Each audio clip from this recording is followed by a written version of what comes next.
اس کی بتائی ہوئی معلومات کے مطابق گجراتی میں باپو عزت و تکریم کی علامت ہے، جبکہ باروٹیا لٹیرے کو کہتے ہیں۔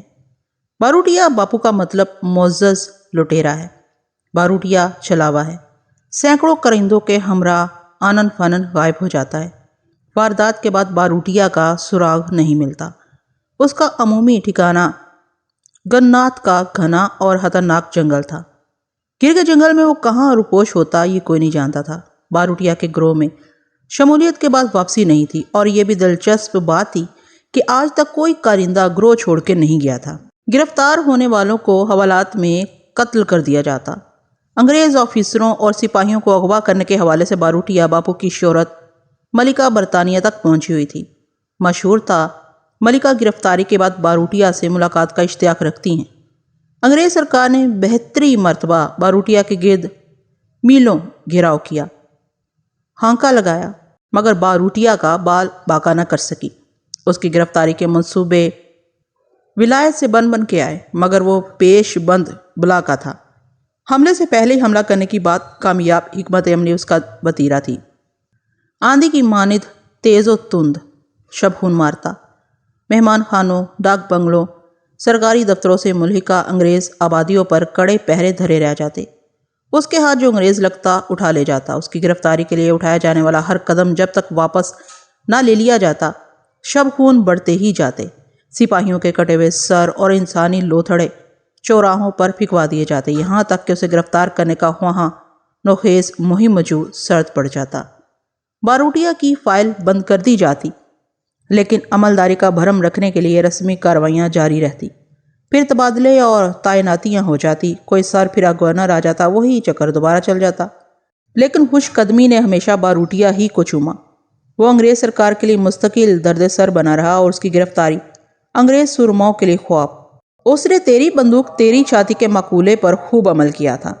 عام حالات میں وہ اغوا کنندگاں کے عوض بھاری اسلحہ حاصل کرتا، اور یہی اسلحہ بارود اس کی ہیبت بنائے ہوئے تھا۔ ایک لٹیرے کے لیے فوجی پیش بندی کو ہتک سمجھنے کے باوجود باروٹیا باپو کی گرفتاری کے لیے خصوصی فوجی کمپنیاں بھی تشکیل دی گئیں۔ برما کے محاذ سے نامی گرامی آفیسروں کو بلوایا گیا۔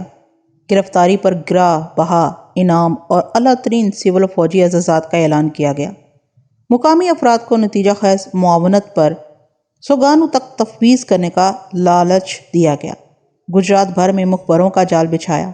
معمولی سی مخبری کو بھی ہنگامی اہمیت دی جاتی، مگر باروٹیا چھلاوا تھا، کبھی ہاتھ نہ آیا۔ البتہ مخبری کے مضبوط نظام کی وجہ سے باروٹیا کو مسلسل متحرک رہنا پڑتا، جو اس کے لیے بہت تکلیف دہ تھا۔ بھاری جتھے کے ساتھ حرکت کرنا آسان نہیں رہا تھا۔ ابتدا میں یہ جھڑپیں صرف فرار حاصل کرنے کے لیے کی گئی، کامیابی نے ایک دن تن کے کھڑا ہونا بھی سکھا دیا۔ گئے برس شب خون مارنے والے باروٹیا نے دوبدو لڑائی میں کمپنی کے چیتھڑے اڑائے تو کاٹھیا واڑی اش اش کر اٹھے، اور باروٹیا کو کرانتیکاری گردانا گیا۔ انگریز سرکار نے جرائم پیشہ افراد کی فہرست سے اس کا نام خارج کر کے باغیوں میں شمار کر لیا۔ یوں باروٹیا ایک لٹیرے سے کرانتیکار بن گیا۔ جن اشرافیہ سے وہ بھتے اور تاوان وصولتا تھا، وہ اسے امداد نذرانے دینے لگے۔ کاٹھیا واڑ میں اسے قبول عام کی سند مل گئی۔ اس کے مقابل ریاستی راجوں مہاراجوں اور نوابین کی عملداری مفقود ہو کے رہ گئی۔ ریاستی عمال باروٹیا کے کارندوں سے بس پرس بھی گناہ سمجھتے۔ ایک مرتبہ راجوں اور نوابین نے مشترکہ وفد دلی بھیجا، جس نے وائسرائے سے ملاقات کی اور کہا کہ حکومت برطانیہ باروٹیا سے چھیڑ چھاڑ کر کے اسے ڈاکو سے کرانتیکاری اور مجاہد بنا رہی ہے۔ باروٹیا کو اس کے حال پر چھوڑنا ہی مناسب حکمت عملی۔ اسے کرانتیکار کا رتبہ حدساتی طور پر ملا، ورنہ حقیقت میں وہ ڈاکو ہی ہے۔ اگر انگریز سرکار اس کی سرکوبی کے لیے فوج بھیجتی رہی تو عنقریب پورے کاٹھیا واڑ پر باروٹیا کا راج قائم ہو جائے گا۔ وائسرائے نہ صرف مان گیا، بلکہ باروٹیا کے خلاف ایک نئی چال چلی۔ وفد کو ڈاکوؤں کا ایک چھوٹا گروہ تشکیل دینے کی صلاح دی گئی، جس پر ریاستوں نے سبھاؤ سے عمل کیا، اور باروٹیا کی طرز کا ایک جعلی گروہ تشکیل دیا گیا۔ اس گروہ نے درمیانے طبقے کے لوگوں سے لوٹ مار شروع کر دی۔ باروٹیا کے خلاف عوامی جذبات بھڑکانے کے لیے خصوصی طور پر عورتوں کو اٹھا لیا جاتا، گاؤں اور بستیوں کو جلا دیا جاتا۔ باروٹیا عورتوں کے معاملے میں بدنام تو تھا ہی، چنانچہ انگریز سرکار کا تیر نشانے پر جا لگا۔ باروٹیا کے بھرم میں گھاٹا پڑنے لگا، اسے باپو کہنے والوں کی زبان لڑکھڑانے لگی۔ باروٹیا بھی اس گمبھیرتا میں ٹک کے نہیں بیٹھا تھا۔ اس نے اپنے خطرناک چھاپا مار اس نے اپنے خطرناک چھاپا مار مجیدے بھائی کو جعلی باروٹیے کا ہر حال میں کلا کما کرنے کا ہدف دے دیا، اور دوسری طرف خود اس نے انگریز خواتین کو اٹھانا شروع کر دیا۔ مہینے بھر میں 7 انگریز خواتین کی برہنہ لاشیں ماندر، ماٹوا، جام نگر، کشورم پور، بندو، دھوراجی، واسادر، پراچی کے چوراہوں پر پھینکوا دی گئی تھی۔ ان کی موت کی وجہ کثرت جمع تھی۔ باروٹیا نے اس سے بڑھ کے ایک قدم اور اٹھا لیا۔ اس نے گر کے جنگل کی سیاحت کو آئی ہوئی برطانوی اشرافیہ کی 3 انتہائی معزز خواتین کو اغوا کر لیا۔ گرگا کا جنگل ببر شیروں سے اٹا پڑا۔ مشہور ہے کہ افریقہ کے بعد گرگا کا جنگل دنیا کا اکلوتا مقام ہے جہاں ببر شیر پائے جاتے ہیں۔ بمبئی میں مقیم انگریز گاہے بگاہے یہاں سیاحت کے لیے آتے تھے۔ اغوا ہونے والی 3 معزز برطانوی خواتین میں سے ایک کا تعلق شاہی خاندان سے تھا، اور وہ بہت بڑے آفیسر کی یکتائے حسن و جمال بیوی تھی۔ باروٹیا کی اس کارروائی سے پہلو تہی دلی کے لیے ممکن نہ تھا، لیکن پیش قدمیاں بے سود رہیں۔ چند ماہ بعد خبر مشہور ہوئی کہ شاہی خاندان سے تعلق رکھنے والی معزز خاتون مادام باروٹیا باپو کے بچے کی ماں بننے والی ہیں۔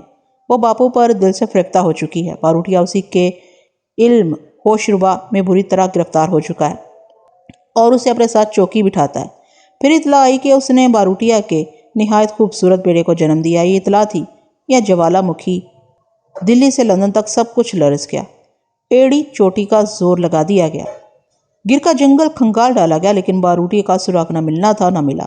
جاسوس اتنا جان سکے تھے کہ باروٹیا نے زیر زمین ٹھکانہ بنا رکھا ہے۔ اس وقوع کے ٹھیک 3 ماہ بعد اس سے بڑی خبر کاٹھیا واڑ کے چوراہے میں سنسنا گئی۔ مادام مارتھا باروٹیا کے اکلوتے فرزند کو لے کر فرار ہو گئی تھی۔ باروٹیا آگ بگولا ہو گیا تھا۔ وہ اپنے بیٹے کو دل و جان سے چاہتا تھا۔ اس نے پہرے داری پر مامور 10 کارندوں کو شیروں کے آگے ڈال دیا تھا۔ وہ اپنے بیٹے کے فراق میں ماہی بے آب کی طرح تڑپ رہا تھا۔ لوگوں کا خیال تھا کہ دلی تب گئی اب گئی۔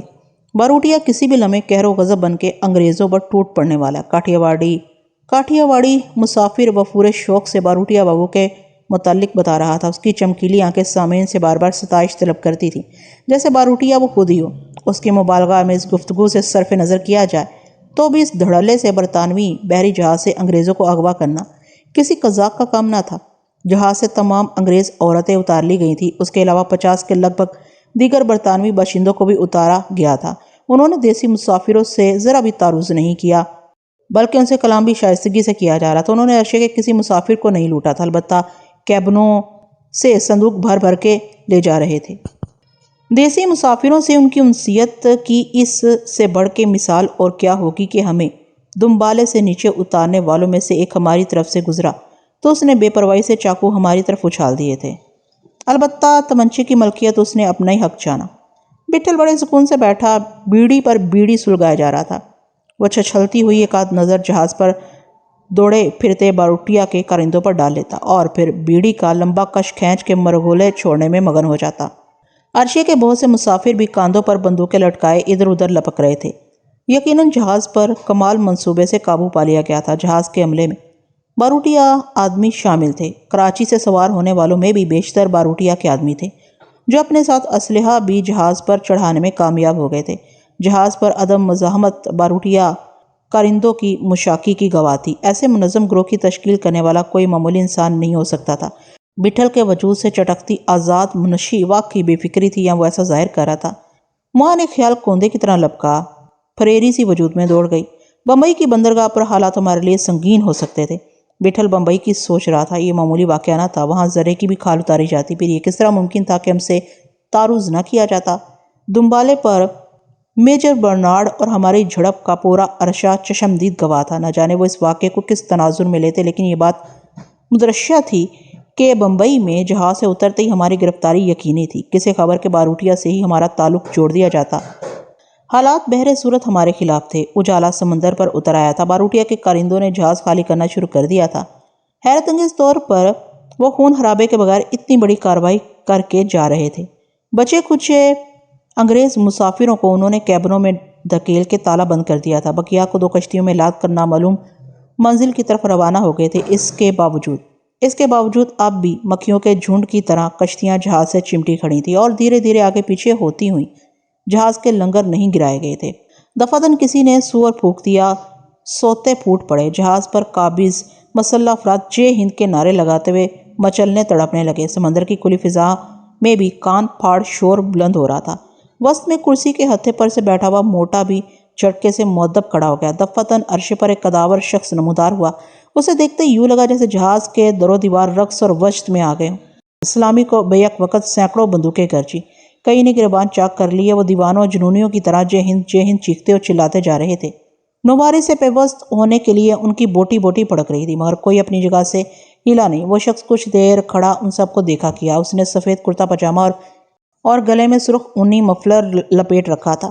ہاتھوں میں موٹی موٹی جڑاؤ انگوٹھیاں، پاؤں میں سلیم شاہی کھجتے تیل میں چپڑے کاندھوں تک آتے سپاٹ کالے بال، دائیں کان میں چاندی کا پتلا کڑا، جھلسی ہوئی سانولی رنگت، چہرے کے تیکھے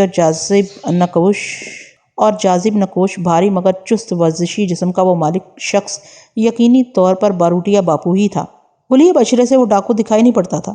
بلا شبہ وہ ایک طلسمی شخصیت کا مالک تھا، اور وہ کچھ دیر سنجیدگی سے چاروں اور تڑپے پھدکے اور مچلتے ہوئے اپنے کرندوں کو دیکھتا رہا۔ یک اس نے قطعی انداز میں اپنا ہاتھ بلند کیا، گویا جسموں سے سانس کھینچ لی ہو۔ ایک دم ایسا ہولناک سناٹا چھا گیا جیسے جہاز پر کوئی زیر و موجود ہی نہ ہو۔ وہ ہاتھ گرا کے کرسی کی جانب بڑھ گیا اور لوگوں کی بھن بھن پھر شروع ہو گئی۔ اس کے دائیں بائیں اور عقب میں 10 سے زائد افراد کا جتھا تھا۔ وہ سب کے سب چھٹے ہوئے چنندہ لوگ نظر آتے تھے۔ ان کے ہاتھوں میں بندوقوں کی بجائے برہنہ اور چمچماتی 2 دھاری تلواریں تھیں اور چہروں پر زخموں کے مخصوص نشان۔ وہ کرسی پر جا بیٹھا۔ عرشے کے سمٹے اور سہمے مسافر پہلے بھی ہونٹ سیے ہوئے تھے اور اب بھی مہر بلب تھے۔ موٹا اس کے سامنے 10 بستہ کھڑا ہو گیا، اسے کارگزاری سے آگاہ کرنے لگا۔ جواب میں وہ صرف گردن ہلاتا رہا۔ پھر اس نے موٹے سے کچھ کہا۔ موٹا ایک دم پھڑک کے سیدھا ہوا اور دھاڑا، مجھے دے بھائی، رامو، پٹیل، گیگا، کالونٹھا۔ اس کی آواز گونجتے ہی جہاز کے طرفین میں دوڑ مچ گئی۔ صرف چند لمحوں میں وہ چاروں باروٹیا کے سامنے موجود ہوئے۔ ان کی صورتیں شناسا محسوس ہوئیں۔ مجھے گمان گزرا کہ وہ جہاز کے مسافروں میں شامل تھے اور چلتے پھرتے میری نظروں میں آئے تھے۔ باروٹیا ان سے تیز تیز سوال کیے جاتا اور وہ سر جھکائے جلدی جلدی جواب دیے جاتے۔ وہ اسے تفصیل سے آگاہ کر رہے تھے۔ ہم تک ان کی آوازیں سرگوشیوں کی مانند آ رہی تھیں جن سے کچھ اخذ کرنا ممکن نہیں تھا، تاہم وہ یقینی طور پر اپنی کارگزاری سے آگاہ کر رہے تھے کہ کس طرح یہ فتنہ سما جہاز قابو کیا۔ دفعتاً ان میں سے ایک نے بات کرتے کرتے ہماری طرف اشارہ کیا تو پورا جہاز ہمیں دیکھنے لگا۔ میں سمجھ گیا تھا انہوں نے دمبالے پر میجر برنارڈ سے ہماری جھڑپ کے بارے میں بتایا ہوگا۔ باروٹیا نے نظر گھما کے سیدھا میری جانب دیکھا۔ میں اسی کی طرف دیکھ رہا تھا۔ نظریں چار ہونے سے قبل ہی میں نے زاویہ نگاہ تبدیل کر لیا۔ بٹھل ایک ٹک باروٹیا کی طرف دیکھ رہا تھا۔ اس کی کن پٹیاں پھڑکتی ہوئی صاف دکھائی دے رہی تھی۔ ہمارے نزدیک کھڑے افراد نے اچانک چھپٹا مارا اور مجھے کھینچ لیا۔ اے تیرے کو دکھنے کا نہیں ہے؟ باپو بلانے کا ہے۔ ان میں سے ایک نے میرے پہلو میں زوردار لات رسید کرتے ہوئے کہا۔ میں کسی مزاحمت کے بغیر اٹھ کھڑا ہوا۔ پھر بھی انہوں نے پشت پر 2 ہتھڑ مار کے مجھے دھکیلا۔ نواب صاحب، ادھر چلیں گا؟ تیرا باپ۔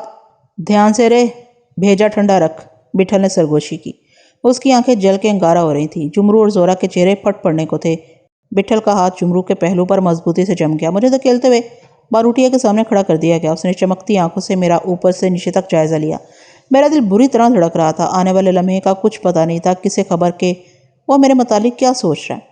نام بول، باروٹیا نے مجھے گھورتے ہوئے پوچھا۔ اس کی آواز کاٹ تار اور تیشہ صفت تھی۔ میں نے ایک لمحے کو توقف کیا کہ گڈی پر کسی نے ہاتھ چھوڑ دیا۔ اسکول کا نام ماسٹر پوچھنے کا نہیں ہے، باپو ہے، باپو۔ بابر جمع، میں نے سر کو جھٹکتے ہوئے کہا۔ ظالم نے لجلجا ہاتھ مارا تھا۔ گوری چھیلیا سے تیرا کیا ٹانکا تھا؟ باروٹیا گرایا۔ کچھ نہیں، وہ اپنے شوہر کے ساتھ سفر کر رہی تھی۔ میں نے بغیر کسی توقف کے اسے جواب دیا۔ سوال سے اندازہ ہو چلا تھا کہ اسے کسی طرح کی آگاہی دی گئی ہے۔ کاٹھیا واڑی مسافر ہمیں بتا چکا تھا کہ باروٹیا باپو انگریز عورتوں کا رسیہ ہے۔ اپنا ٹانکا بول، تیرا ٹانکا کیا ہے؟ باروٹیا نے میری پشت پر کسی کو اشارہ کیا۔ موہن میری ریڑھ کی ہڈی پر کسی نے کونی ماری۔ پھر فوراً ہی دونوں پہلوؤں پر گھٹنوں کی زوردار ضرب پڑی۔ بیک وقت پڑنے والی 2 متوازی ضربوں نے میرے پیٹ کو جیسے چکی کے پاٹوں میں پیس دیا۔ میرے منہ سے پانی نکل آیا۔ دم سینے میں گھٹتا محسوس ہوا۔ میں نے خود کو گرنے سے بچایا۔ جہاز ہی میں ملاقات ہوئی تھی۔ انگریزی بھی جہاز میں سیکھی تھی؟ باروٹیا نے زہر خند لہجے میں کہا۔ کیا سمبند ہے تیرا انگریزوں سے؟ انگریزوں اور انگریز خاتون سے میرا کوئی تعلق نہیں ہے۔ تمہیں بتانے والوں کو یقیناً غلط فہمی ہوئی ہے۔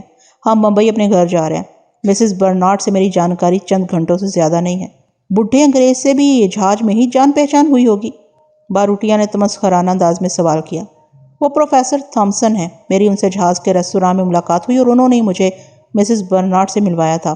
میں نے جلدی سے جواب دیا۔ میں نے کوشش کر کے اپنا لہجہ فدویانہ ہی رکھا تھا، لیکن صاف محسوس ہو رہا تھا کہ گرہ مضبوط پڑ چکی ہے۔ وہ مجھے انگریزوں کا گماشتہ ہی سمجھ رہا تھا۔ گھنٹوں کی جان پہچان گوری شوہر سے بھیڑ گئی، چاقو پستول؟ باروٹیا نے دیدے گھماتے ہوئے کہا۔ اے باپو، لے چل اسے، اے انگریز کا لگنے کا ہے۔ ساتھ کھڑے موٹے نے اسے مشورہ دیا۔ میرے جسم میں چیونٹیاں رینگ گئی۔ اگر یہ مجھے لے جاتے تو بٹھل جیتے جی مجھے جہاز سے نیچے نہ اترنے دیتا۔ وہ اچھی طرح جانتا تھا کہ اس کے بعد میرا نام و نشان بھی نہیں رہے گا۔ میرا ہاتھ جیب پر جم گیا جس میں خنجر موجود تھا۔ میں باروٹیا سے قریباً 1.5 گز کی دوری پر کھڑا تھا۔ اس کے دائیں بائیں 4 افراد اور 4 ہی لمبی اور چمکدار تلواریں اس کی پشت پر سونتے مستعد کھڑے تھے۔ اگر میں جست لگا کے باروٹیا کے سر پر پہنچتا تو اگلے ہی لمحے میرا سر عرشے پر پھڑک رہا ہوتا۔ اس کے بعد بٹھل زورا چمرو۔ مجھے چند لمحوں میں کچھ کرنا تھا، مگر کیا؟ سینکڑوں بندوق برداروں کے نرکے میں، اور وہ بھی بیچ سمندر کے، کوئی بھلا کیا کر سکتا تھا؟ اور کتنے بھاڑو تیرے ساتھ ہیں؟ باروٹیا نے گرجتے ہوئے کہا۔ جہاز پر اور ہندوستانیوں کی طرح ہم 4 دوست بھی سفر کر رہے ہیں۔ مجیدے بھائی، باروٹیا نے غالباً اسے پکارا جس نے میرے بارے میں جانکاری دی۔ 4 ہی ہیں باپو، یہ ان کے میل کا نہیں دکھائی پڑتا۔ مجیدہ گگیایا۔ باروٹیا کرسی سے اچھلا جیسے کوندا لپکا ہو۔ چٹاخ چٹاخ کی آوازیں گونجنے لگی۔ آپ ہی فیصلے کر رہے، میں پھالتو ہے کیا؟ زیادہ دقت ہے۔ مجیدے ساکت اور خاموش کھڑا رہا۔ باروٹیا کے تماچوں سے اس کا دایاں گال پھٹ گیا تھا۔ بھڑبو، میری شکل ہی دیکھو گے؟ جہاز پر ہی ٹھکانہ بنا لو، ڈھول پیٹو۔ باروٹیا چنگاڑتا ہوا موٹے کی طرف پلٹا۔ وہ مجھ سے صرف 1 ہاتھ کی دوری پر رہ گیا تھا۔ میں اسے چاقو کی زد پر رکھ لیتا، مگر اس کے بعد کیا ہوتا؟ اس کے بعد بھی خلاصی ناممکن تھی۔ صورتحال مکمل طور پر ہمارے خلاف تھی، تاہم میرا ہاتھ جیب میں رینگ گیا اور چاقو پر مضبوطی سے جم گیا۔ مجیدے پھدک کے بٹھل کی نشست کی طرف دوڑا چلا گیا۔ اس کے ساتھ کئی بندوق بردار بھی حرکت میں آ گئے۔ چند لمحوں بعد بٹھل، زورا اور جمرو بھی میرے برابر کھڑے تھے۔ باروٹیا کچھ دیر ہمیں گھورا کیا۔ وہ واپس کرسی پر براجمان ہو چکا تھا۔ اس کی نظریں ہم چاروں کا طواف کرتے کرتے ایک دم بٹھل پر ٹھہر گئیں۔ پلا پلایا ساڑھ ہے سالہ، تو بول، انگریز کدھر لے جانے کا ہے؟ انگریزوں سے اپنا رشتہ ناتا نہیں ہے، ابھی تیرا وقت ہے، جو مرضی بول۔ بٹھل نے تن کے جواب دیا۔ اس کے جبڑے سختی سے بجھے ہوئے تھے۔ رشتہ داری؟ لاڈو سے رشتہ داری تو ہے، کیا لگنے کا ہے؟ باروٹیا نے میری طرف اشارہ کرتے ہوئے کہا۔ پوچھو، کیا نہیں لگتا؟ ماں کا یار بھی ہے کیا؟ ابھی تیرا وقت ہے، سنبھال کے رکھ۔ بڑا جوڑ ہے سیاں۔ خلاف توقع باروٹیا کے چہرے پر مسکراہٹ پھیل گئی۔ جور کانٹے پہ بولتا ہے، تم زبان سے بولے ہو۔ بٹھل کا لہجہ آگ بھڑکانے والا تھا۔ وہ کچھ دیر پھر بٹھل کو گھورا کیا۔ وہ نظریں تھی یا پیمانہ، مگر اس نے کچھ تول لیا تھا۔ پھر وہ زہر خند لہجے میں بولا، ٹھکانے پر ہی جور والوں کا جور دیکھنے کا ہے۔ بٹھل کا تیر خطا نہیں ہوا تھا۔ باروٹیا اڈے پاڑے کا استاد نہیں تھا، لیکن کس بل تو ضرور مشترک تھا۔ بلکہ باروٹیا کو امتیاز حاصل تھا کہ اس نے کس بل سے چوکی نہیں چھینی تھی، بلکہ بنائی تھی۔ باروٹیا حکم دے کے اٹھ کھڑا ہوا۔ اس کے منہ سے جملہ نکلتے ہی ہمارے اطراف میں کھڑے سورما ہم پر چھپٹ پڑے۔ ہم چاروں کو رسیوں سے بری طرح جکڑ دیا گیا۔ باروٹیا جا چکا تھا۔ جہاز سے کرانتی کاروں کی واپسی شروع ہو گئی تھی۔ ہمیں گھٹے کی شکل میں جدا جدا باندھا گیا تھا۔ سب سے پہلے مجھے گھسیٹ کے ریلنگ تک لے جایا گیا۔ اس کے بعد ناو کے پاس لپیٹے ہوئے رسی میں ایک کنڈا پھنسا کے مجھے جہاز سے نیچے لٹکا دیا گیا، اچانک جیسے رسی کو چھوڑ دیا گیا ہو۔ میں جہاز کی بیرونی دیوار سے رگڑتا ہوا تیزی سے نیچے گرا، مگر کسی نے فوراً ہی رسی کو تھام لیا۔ شدید جھٹکے سے کمر کی ہڈی جاتی محسوس ہوئی۔ منہ سے پانی نکل آیا۔ ہاتھوں میں تھام کے کنڈا نکالا گیا اور مجھے کشتی میں ایک طرف اچھال دیا گیا۔ میرا سر تختے پر دھڑام سے لگا۔ دوسرا پھینک، کسی نے چیخ کے کہا۔ اس کے ساتھ ہی میرے ذہن پر تاریکی چھا گئی۔ نمکین کرکراہٹ سے منہ بھرا محسوس ہوا۔ چہرہ سلگتے ہوئے کوئلوں پر رکھا محسوس ہوا۔ میں نے ایک جھٹکے سے اٹھنا چاہا، مگر کرا کے رہ گیا۔ جسم میں پھوڑے پھوٹ رہے تھے۔ بوری کھینچ، جلدی کرنے کا۔ بدھیا ہے کیا جھلکا؟ سالہ سب خود ہی کھانے کا ہے۔ دھندا نہیں سرکار۔ اچھا ابھی نکل۔ ایک گیگا ادھر دوڑ۔ سیدھا چلنے کا بابا، آجو باجو چوکس ہے، پھر نہیں کرنے کا۔ تلالہ پر روک ہے۔ ابھی یہ تیرا کام نہیں ہے، چل نکل۔ رکھ لے۔ نہ باپو، بہت ہے۔ باپو کی اچھا ہے، رکھ لے۔ یہ بھی لے۔ جموں کا ٹھرا ہے۔ بی بی سرکار کی جے۔ اے پٹلو، جلدی، ابھی تیری باری آنے کا ہے۔ اس طرح کی مختلف آوازیں کان میں چھید کر رہی تھیں۔ میں نے بمشکل زور لگا کر خود کو سیدھا کیا۔ میں کسی تپتی ہوئی ریت پر اوندا پڑا تھا۔ میرے ہاتھ پشت پر سختی سے بندھے ہوئے تھے، باقی جسم آزاد تھا۔ ریت منہ میں بھر گئی تھی۔ دانت کر کر چرچر کر رہے تھے۔ شانوں سے رگڑ رگڑ کے منہ صاف کیا، آنکھوں میں مرچیں ناچ رہی تھیں، حلق میں کڑوے کانٹے اگے جا رہے تھے۔ یہ کیسی افتاد تھی؟ آپ کوئی ستم تھا جو روانہ کیا جاتا؟ نہ جانے بٹھل، زورا اور جمرو کس حال میں ہوں گے، ان کے ساتھ کیا بیتی ہوگی۔ دھیرے دھیرے میری آنکھیں کھل گئیں۔ دن چڑھ آیا تھا، سورج زمین کی طرف لپک رہا تھا۔ ہم ایک ویران ساحل پر غلے کے ڈھیر کی طرح پڑے تھے۔ کنارے پر دور تک چھوٹی چھوٹی کشتیاں نظر آ رہی تھیں جن کی تنی ہوئی رسیاں پانی میں گم تھیں۔ میرے دائیں بائیں جہاز سے اتارے گئے انگریز مسافر آڑے ترچھے پڑے تھے، جبکہ بعض ویران اور متغیر نظروں سے ساحل پر دوڑتے بھاگتے مسلح افراد کو دیکھ رہے تھے۔ میں نے دانت بیچ کے کونی کے بل خود کو سمیٹا، اٹھ بیٹھا۔ بے اختیار میری نظریں چاروں طرف گھوم گئی، ان میں سے وہاں کوئی نہیں تھا۔ میرے دل کو کسی نے سینے سے نوچا اور حلق میں رکھ دیا۔ تشنج کسی کیفیت سے میں لرزنے لگا۔ ان تینوں کو یہیں کہیں موجود ہونا تھا۔ میں ساحل کے رخ پر بیٹھا تھا۔ پیچھے مڑ کے دیکھا تو ذرا اونچائی پر دور تک چھکڑوں کی قطار کھڑی تھی۔ ہر چھکڑے میں 2 بیل جتے تھے، کالے سفید چتکبرے اور گول سینگوں والے۔ گاڑیوں پر کھلتے رنگوں کی جھولیں پڑی ہوئیں۔ گاڑی بان باگے تھامے ہوئے تھا۔ قطار سے جدا ایک چھکڑا ہمارے بالکل ساتھ چوبی رخ پر کھڑا تھا۔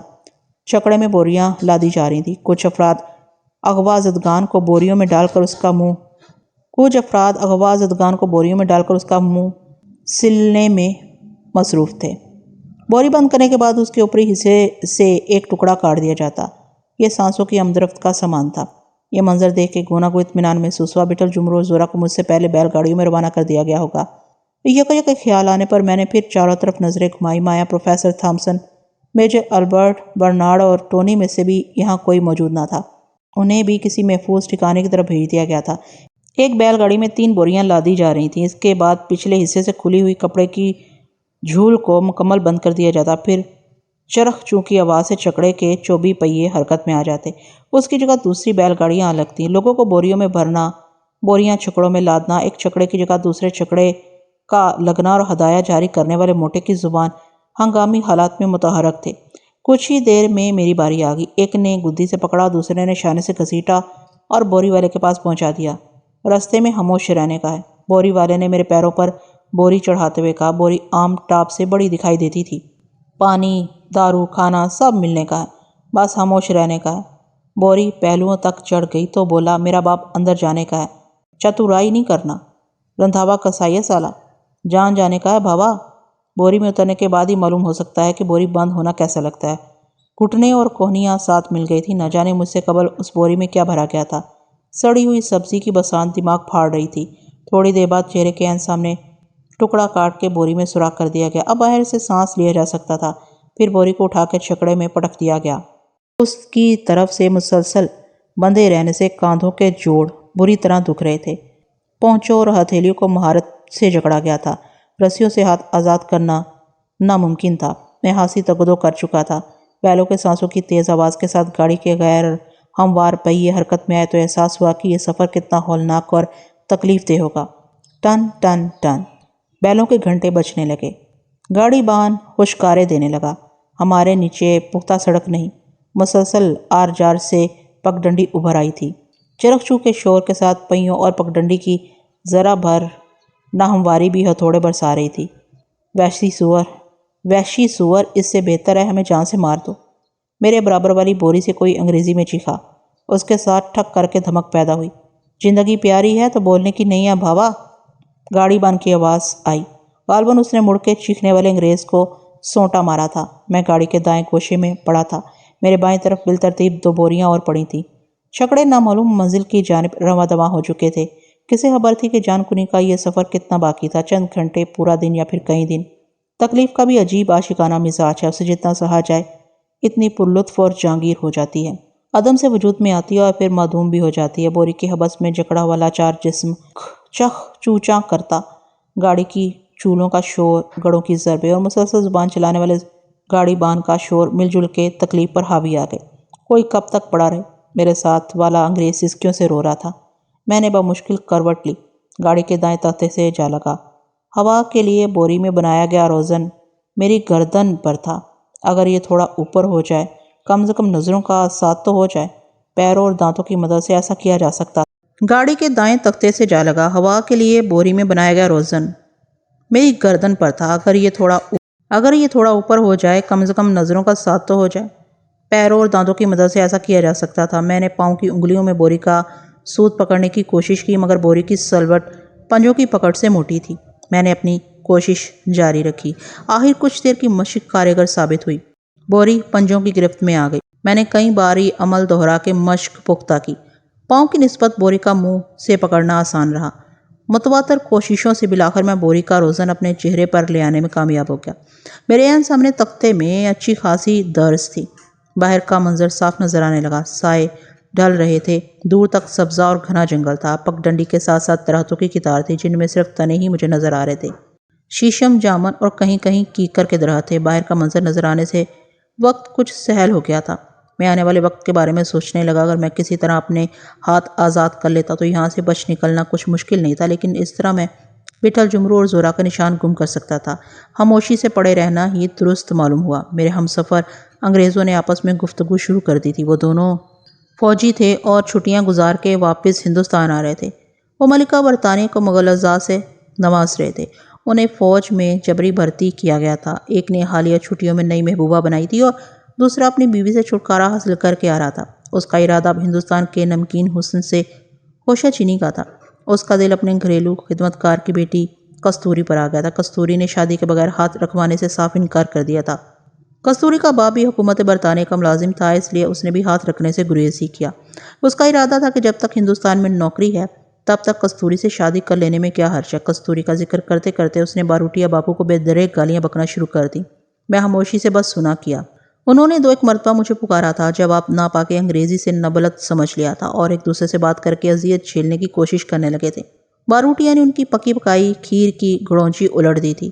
محاورے ایجاد کرنے والے بھی خوب تجربہ کار ہوتے ہیں۔ ان کی باتیں سننے اور درخت گنتے گنتے مجھے بھی گویا سولی پر نیند آ گئی۔ دھکے کی زوردار ضرب سے ہوش آیا۔ اس درد کی کوئی تعریف ہو تو یہاں کی جائے۔ معاملہ دراصل کہیں آگے جا چکا تھا۔ جڑے جڑے جسم پتھرا گیا تھا۔ بوری کی قید سے جان نہیں چھوٹی تھی۔ چکڑے پر سے بوری گھسیٹ کے زمین پر چھوڑ دی گئی تھی۔ اجلت کار نے دوسری بوری بھی کھینچ کے میرے اوپر ہی پٹکی تھی۔ کسی نے ٹھڈا مار کے بوری میرے اوپر سے گرائی۔ بوری میں سے دلدوز چیخ ابھری، تیری ماں کا سالے بندر کے تخم! چپ لاٹ صاحب ہونہا، کسی نے گھراتے ہوئے کہا۔ پے در پہ کئی لاتوں سے رسید کی۔ اس مرتبہ کوئی چیخ بلند نہ ہوئی۔ کھردری زمین پر بوری گھسیٹی جانے لگی۔ میں باہر کا منظر دیکھنے سے قاصر تھا۔ بوری کا روزن نیچے کو کھسک چکا تھا۔ چند گز گھسیٹ کے بوری کا منہ کھول دیا گیا، پھر تو جیسے ٹھنڈی اور آزاد ہوا والہانہ پن سے سینے میں گھستی چلی گئی۔ بوری کی بساط ناقابل برداشت تھی۔ نہ جانے کون سا پہر تھا۔ آسمان پر چاند کے بنا ہی ستارے جھلملا رہے تھے۔ جہاز سے اغوا کیے گئے تمام افراد وہیں آڑے ترچھے ایک دوسرے پر لدے پڑے تھے۔ یہ گھنے درختوں کے جھنڈ میں ایک چھوٹا سا میدان تھا۔ درمیان میں الاؤ روشن تھا۔ جلے ہوئے زیتون کی مہک چاروں طرف رچی ہوئی تھی۔ الاؤ کے قریب ہی کچھ ہرن پڑے تھے۔ کچھ افراد ارک ریزی سے ان کی کھال اتارنے کا کام کر رہے تھے۔ چند لمحوں تک میں سمجھ نہیں سکا کہ یہ کیا ہو رہا ہے، میں یہاں کیوں پڑا ہوا ہوں۔ مان ایک گھٹا گھٹا سا ابال سینے میں اٹھا۔ ایک خیال کے جھماکے نے بدن میں بجلی کرما دی۔ میں نے تڑپ کے نظریں گھمائی۔ چند گز کے فاصلے پر میجر برنارڈ نظر آیا۔ وہ میری ہی طرف دیکھ رہا تھا۔ اس کی آنکھوں سے مسکینی برس رہی تھی۔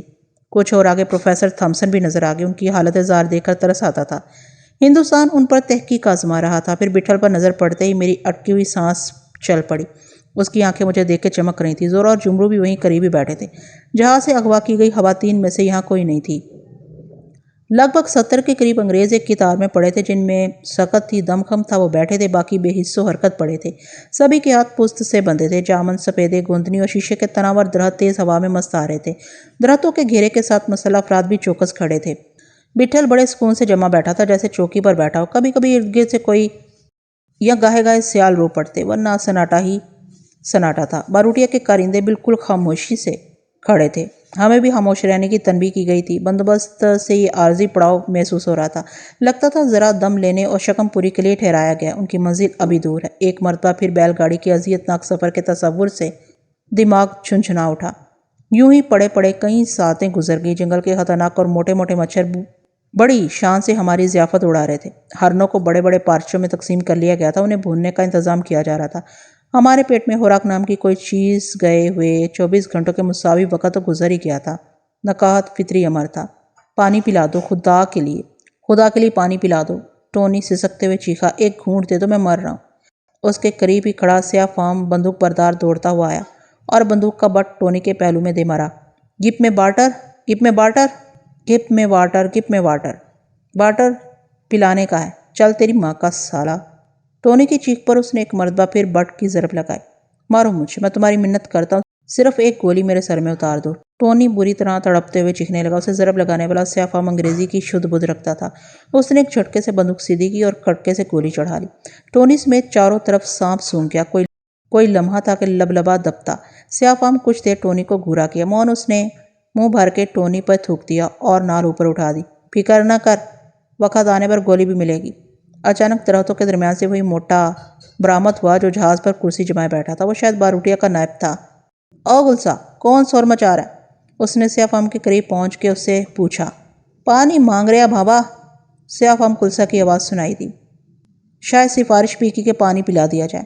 پانی سے کون منع کیا؟ پلاؤ پانی، روٹی کھلاؤ، ابھی زندہ رکھنے کا ہے، سور بالکل نہیں۔ موٹے نے باعجلت ہدایت دی۔ اس کا گریبان کھلا ہوا تھا، کرتے کی شکنوں اور بے ترتیبی سے لگتا تھا کہ بدحواسی میں جسم پر چڑھا کے آیا۔ اس کے لٹکے ہوئے کلے سرخ ہو رہے تھے، جیسے کسی نے نوچا کھسوٹا ہو، تھپڑ مارا ہو۔ وہ جتنی تیزی سے آیا تھا اتنی ہی تیزی سے پھدکتا ہوا چلا گیا۔ گلسا الاؤ کے قریب بیٹھے ہوئے لوگوں کے پاس چلا گیا۔ نہ جانے وہ وہاں کیا باتیں کرتا رہا۔ تھوڑی دیر بعد اس کے ساتھ 2 افراد اور چلے آئے۔ ان میں ایک رتبے میں برتر لگتا تھا۔ چہرے کی روشنائی بتا رہی تھی کہ خوب نشیب و فراز سے گزر چکا۔ وہ میرے قریب ہی آ کر کھڑا ہوا اور بولا، ہم آپ سب کی مشکیں کھول رہے ہیں۔ پانی بھی دیا جائے گا اور کھانا بھی ملے گا۔ جنگل کے چپے چپے پر ہمارے آدمی پھیلے ہوئے، اگر کسی نے ہوشیاری دکھائی تو خود مارا جائے گا ہی، لیکن عطاب کا شکار سب ہوں گے۔ کوئی اپنی جگہ سے نہیں ہلے گا، بصورت دیگر زبان سے نہیں، گولی سے بات کی جائے گی۔ اس شخص نے نہایت شائستگی اور روانگی سے انگریزی میں کہا، پھر اس نے وہی ہدایت ہمارے لیے بھی ترجمہ کر دی۔ اپنی بات مکمل کر کے وہ واپس الاؤ کی جانب چلا گیا۔ پکسی آزاد کرنے کا ہے۔ گلسا نے ہماری پشت پر کھڑے کسی شخص کو مخاطب کیا۔ مان ہمارے عقب کے درختوں سے کئی افراد نکل آئے۔ انہوں نے بندوقیں درختوں کے ساتھ ہی چھوڑ دی تھی۔ کچھ ہی دیر میں ہمارے ہاتھ کھول دیے گئے۔ ہاتھ آگے کی طرف لاتے ہوئے میں نے محسوس کیا جیسے کچھ غلط کر رہا ہوں۔ ان کی اصل جگہ تو پشت ہی پر ہے۔ کوہنیوں سے شانوں تک ہاتھ بالکل اکڑ گئے تھے۔ زور اور جمرو بٹھل کے قریب ہی بیٹھے تھے۔ میں بٹھل سے 25 سے 30 گز کی دوری پر تھا۔ میں نے سوچا کہ گلسا سے کہوں وہ مجھے میرے ساتھی کے قریب بیٹھنے کی اجازت دے۔ گلسا میرے قریب سے گزرا بھی، لیکن میں اسے کچھ نہ کہہ سکا۔ تھوڑی دیر بعد ایک ننگ دھڑنگ شخص کمر سے مشک لپیٹے آن وارد ہوا۔ اس نے لنگی نام کے چیتھڑے سے سر ڈھانپا ہوا تھا۔ پانی دیکھ کے بے حس و حرکت پڑی قطار میں، گویا زندگی نے مسکرا کے انگڑائی بھری ہو۔ چلو چلو پلا دے سب کو، گلسا نے مشک بردار سے کہا۔ اس نے مشک رچاؤ سے اٹھا رکھی تھی کہ وہ کوہنا مشک سکہ ہی تھا۔ پہلے اس کیکر میں ٹپکا۔ اسی نے ٹونی کی طرف اشارہ کرتے ہوئے کہا۔ اس کی آواز میں اطمینان بھری چاشنی کا رچاؤ تھا۔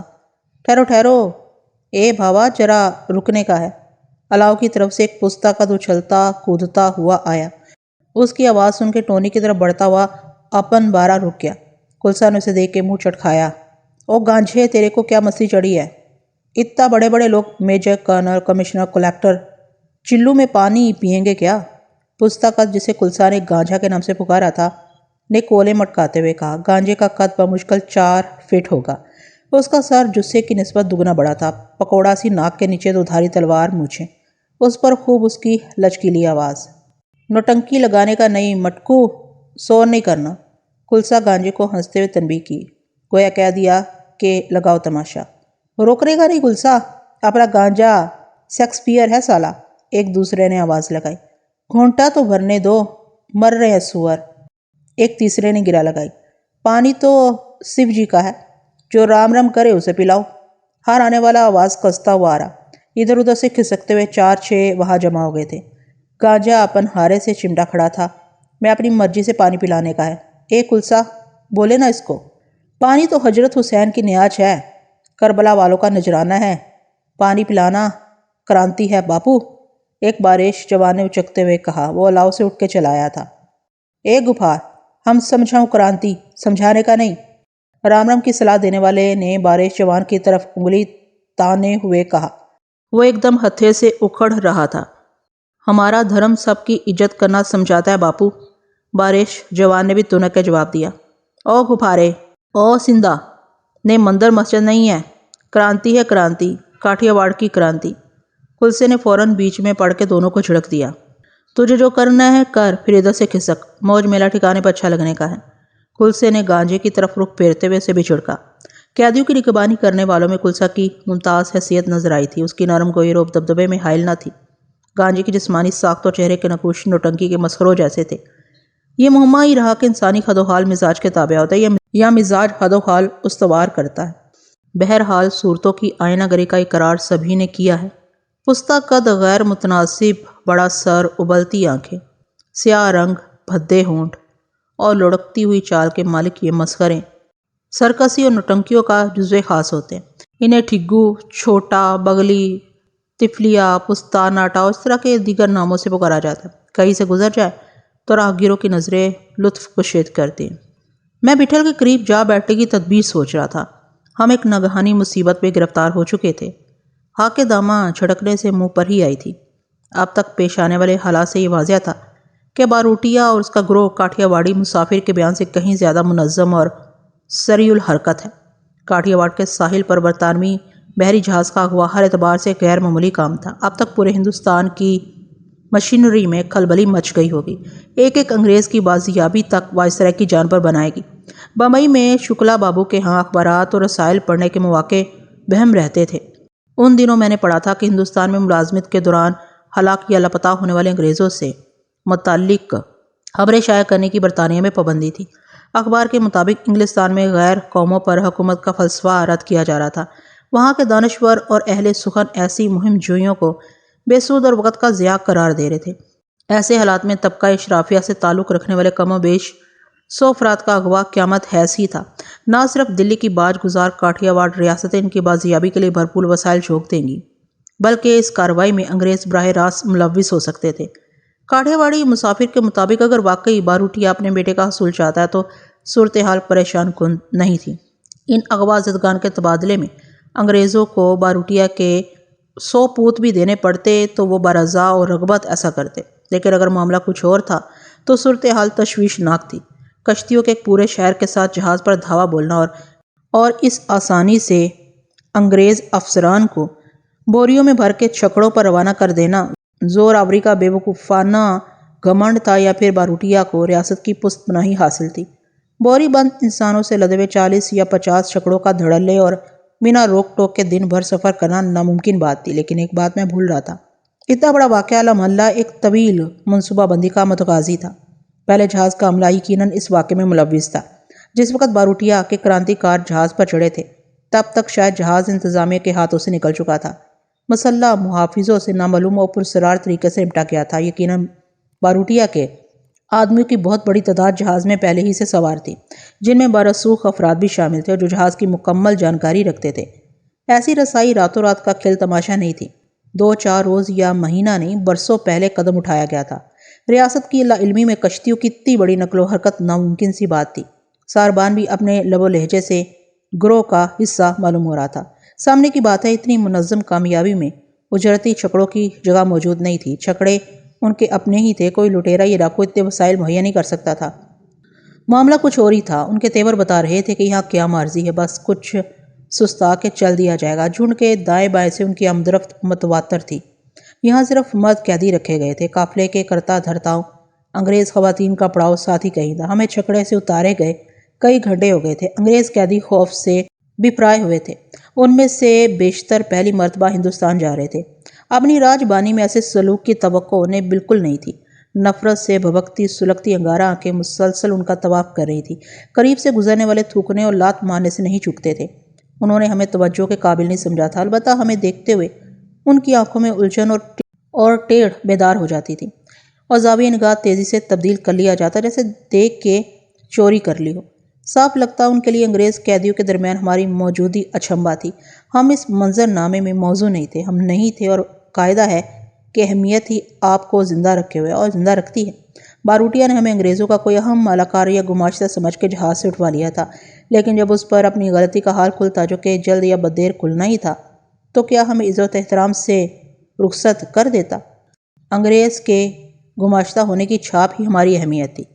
ہماری حیثیت پر شک و شبہ جہاز پر ہی ہمیں فائدہ پہنچا سکتا تھا۔ اب ہمیں چھوڑے جانے کا خطرہ مول نہیں لیا جا سکتا تھا۔ تب وقت انگریزوں کا کوئی فیصلہ نہ ہو جائے۔ جو گروہ اپنے گرفتار ہونے والے ساتھیوں کو قتل کرنے کی شہرت رکھتا، اس کی طرف سے قیدی کو رہا کرنے کی روایت یقیناً نہیں ہوگی۔ ہر چند باروٹیا کے آدمی جہاز پر ہندوستانی مسافروں سے خوش روی سے پیش آئے تھے، ہمیں ہمارے چاقو تک لوٹا دیے گئے تھے، لیکن یہ بھی تو حقیقت ہے کہ ہمیں رسیوں سے جکڑ کے اور بوریوں میں ٹھوس کے یہاں تک لایا گیا تھا۔ ظاہر ہے آنے والا وقت ہمارے لیے کسی طور پر اچھا نہیں تھا۔ بٹھل اس خوش گمانی میں بیٹھا تھا کہ وہ پرسکون نظر آ رہا ہے۔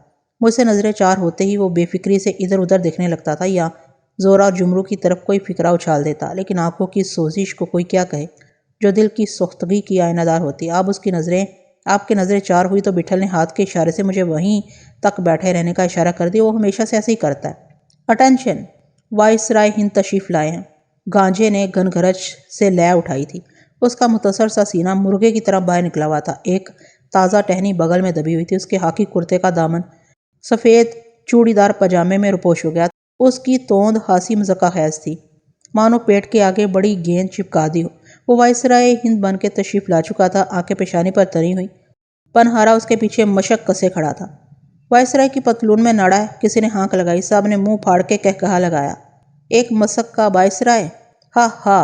ایک جیسے بالوں والے نے تان اٹھائی۔ وہ پیٹ پکڑ کے لوٹ پوٹ ہو رہا تھا۔ واقعی اسے دیکھ کے مسکراہٹ کل بلانے لگی تھی۔ چہروں پر معصومیت بھی کوئی چیز ہے۔ گانجا اس فکرے بازی سے کچھ اور تن گیا۔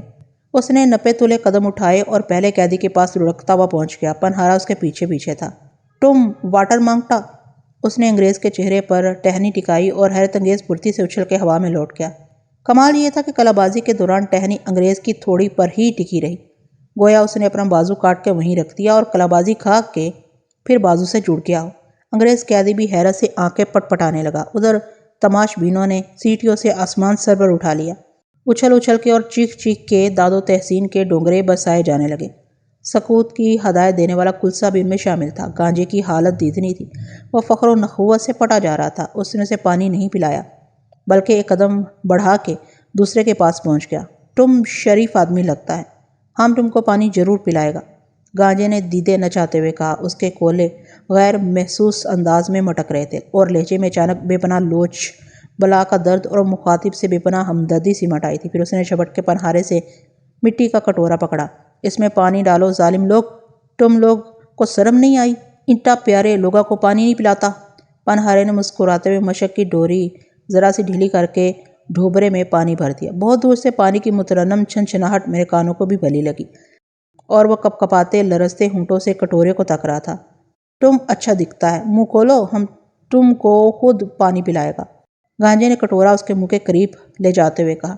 کٹورا قریب آتے دیکھ کر جھٹ منہ کھولا۔ گانجا اچانک دھڑام سے زمین پر گرا اور لوٹ پوٹ ہونے لگا۔ وہ مچھلی کی طرح تڑپ رہا تھا، مگر کٹورا اس کے دائیں ہاتھ کی انگلی پر ساکی تو قائم تھا، جس سے پانی کا قطرہ بھی نہ چھلکا تھا۔ انگلی کی نوک پر کٹورا تھامے رکھنا کوئی کمال نہ تھا، لیکن اس طرح تڑپتے ہوئے پیالے کو استقرار بخشنا واقعی کمال تھا۔ اس مرتبہ سیٹیوں کے شور میں پورا جنگل شریک ہو گیا۔ وہ اچھل اچھل کے چیخ رہے تھے، بعض ایک ہاتھ کولے پر اور ایک گردن پر جمائے ٹھمکے لگا رہے تھے۔ وہ اچھل اچھل کے انگریزوں کو چڑھا رہے تھے جو انہیں سکتے کے عالم میں ہونکوں کی طرح تک رہے تھے۔ بعض کے چہرے آنسوؤں سے تر تھے۔ گانجے کے زمین سے اٹھتے ہی ماحول ٹھنڈا پڑ گیا۔ گانجا تیسرے کی جانب بڑھ گیا، پھر وہ اس طرح مختلف کرتب دکھاتا ہوا چوتھے پانچویں سے آگے کی طرف بڑھتا گیا، لیکن اس نے کسی کے حلق میں قطرہ بھی نہ ٹپکایا تھا۔ پیاس کے ماروں نے اس کی طرف امید بھری نظروں سے تکنا چھوڑ دیا تھا۔